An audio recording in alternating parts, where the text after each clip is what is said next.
The Battle of Atlanta was a battle of the Atlanta Campaign fought during the American Civil War on July 22, 1864, just southeast of Atlanta, Georgia, continuing the summer campaign to seize the important rail and supply center of Atlanta. Union forces commanded by William T. Sherman overwhelmed and defeated Confederate forces defending the city under John B. Hood. Union March. Gen. James B. McPherson was killed during the battle. Despite the implication of finality in its name, the battle occurred midway through the campaign, and the city did not fall until September 2, 1864. After a Union siege and various attempts to seize railroads and supply lines leading to Atlanta, after taking the city, Sherman's troops headed south-southeastward toward Milledgeville, the state capital, and on to Savannah with the march to the sea.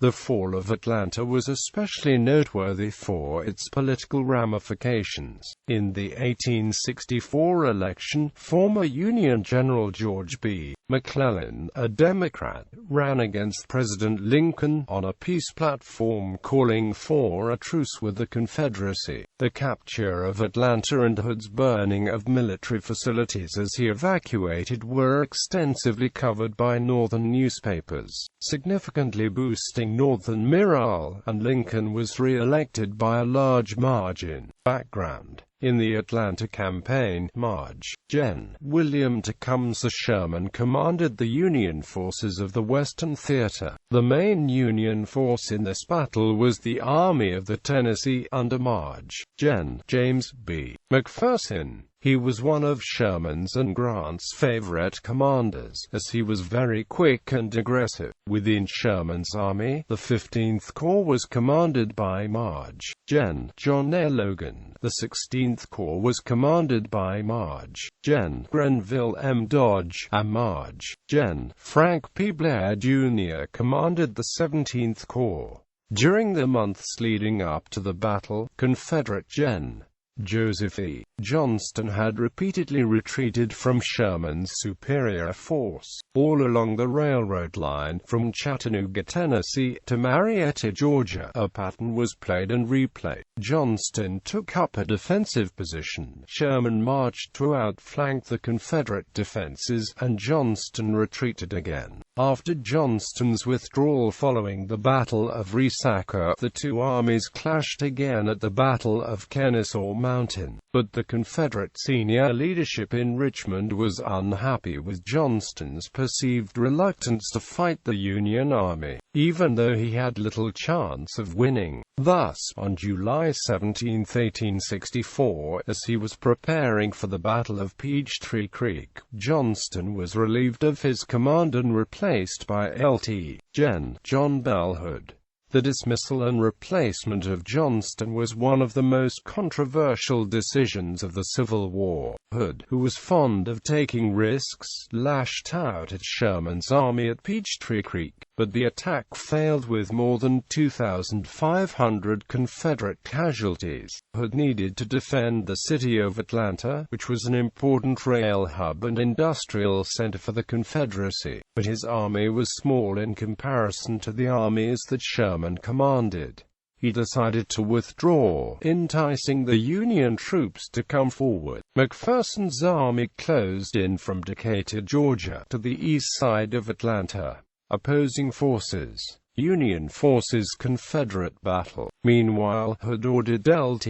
Gen. William J. Hardee's corps on a march around the Union left flank, had March. Gen. Joseph Wheeler's cavalry march near Sherman's supply line, and had March. Gen. Benjamin Cheatham's corps attacked the Union front. However, it took longer than expected for Hardee to get his men into position, and, during the time, McPherson had correctly deduced a possible threat to his left flank, and sent 16th Corps, his reserve, to help strengthen it. Hardee's men met this other force, and a battle began. Although the initial Confederate attack was repulsed, the Union left flank began to retreat. About this time, McPherson, who had ridden to the front to observe the battle, was shot and killed by Confederate infantry.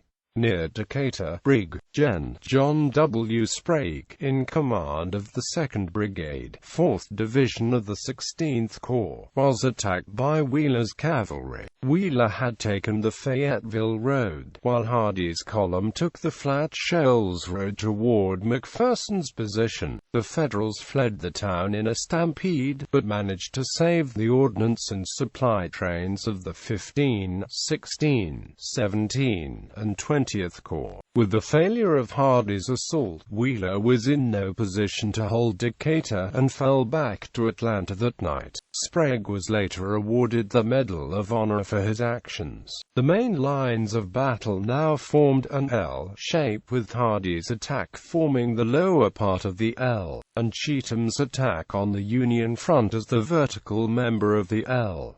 Hood intended to attack the Union troops from both east and west. The fighting centered on a hill east of the city known as Bald Hill. The Federals had arrived 2 days earlier and began to shell the city proper, killing several civilians. A savage struggle, sometimes hand-to-hand, developed around the hill, lasting until just after dark. The Federals held the hill while the Confederates retired to a point just south of there. Meanwhile, 2 miles to the north, Cheatham's troops had broken through the Union lines at the Georgia Railroad. In response, 20 artillery pieces were positioned near Sherman's headquarters at Copen Hill and shelled the Confederates, while Logan's 15th Corps regrouped and repulsed the Southern troops.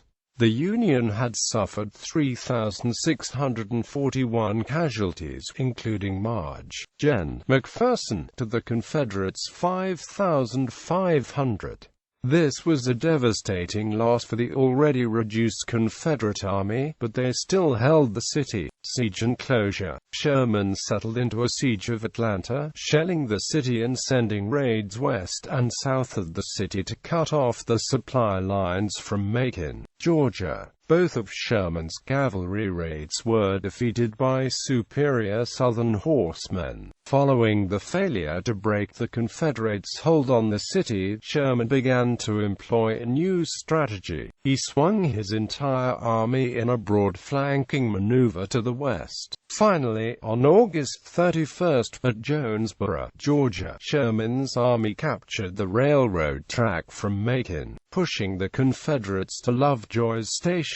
With his supply lines fully severed, Hood pulled his troops out of Atlanta the next day, September 1st, destroying supply depots as he left to prevent them from falling into Union hands. He also set fire to 81 loaded ammunition cars, which led to a conflagration watched by hundreds. On September 2nd, Mayor James Calhoun, along with a committee of Union-leaning citizens including William Markham, Jonathan Norcross, and Edward Rawson, met a captain on the staff of Marge, Gen. Henry W. Slocum, and surrendered the city, asking for protection to non-combatants and private property. Sherman, who was in Jonesboro at the time of surrender, sent a telegram to Washington on September 3, reading, "Atlanta is ours, and fairly won." He then established his headquarters there on September 7, where he stayed for over 2 months. On November 15, the army departed east toward Savannah, on what became known as Sherman's March to the Sea. Aftermath. The fall of Atlanta and the success of the overall Atlanta campaign were extensively covered by Northern newspapers, and were a boon to Northern morale and to President Lincoln's political standing. The 1864 election was between former Union General George B. McClellan, a Democrat, and Abraham Lincoln. McClellan ran a conflicted campaign. McClellan was a Unionist who advocated continuing the war until the defeat of the Confederacy, but the Democratic platform included calls for negotiations with the Confederacy on the subject of a potential truce. The capture of Atlanta and Hood's burning of military facilities as he evacuated showed that a successful conclusion of the war was in sight, weakening support for a truce.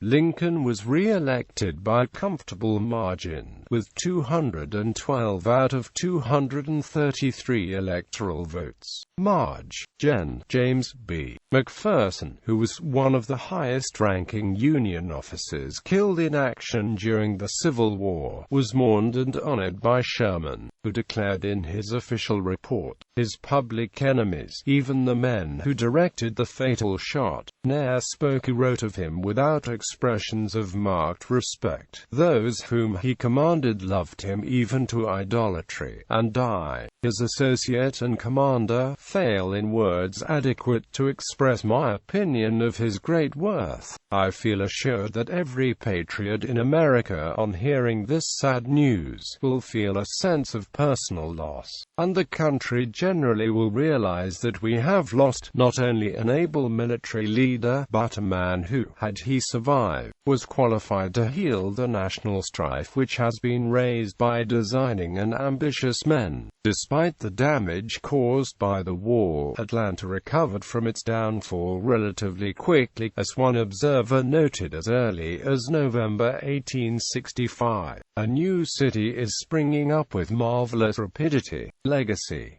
In 1880, Atlanta ranked among the 50 largest cities in the United States. The battlefield is now urban, residential, and commercial land, with many markers memorializing notable events of the battle, including McPherson's place of death. The marker was erected in 1956 by the Georgia Historical Commission to commemorate the 140th anniversary of the battle. In 2004, 2 new markers were erected in the Inman Park neighborhood. The Atlanta Cyclorama Building, built in 1921 and listed on the National Register of Historic Places, is a museum located in Grant Park containing a panoramic painting of the battle. One notable establishment destroyed by Union soldiers was the Potter House, built in 1857, and owned by Ephraim G. Ponder, a holder of 65 slaves before the war. In the battle, it was used by Confederate sharpshooters until Union artillery inflicted heavy damage. It was never rebuilt. One of Ponder's slaves, Festus Flipper, was the father of Henry Ossian Flipper, who later became the first African-American cadet to graduate from the United States Military Academy at West Point. In 1962, 2 years short of the centennial of the battle, the country music singer-songwriter Claude King of Shreveport, Louisiana, released the hit song, "The Burning of Atlanta."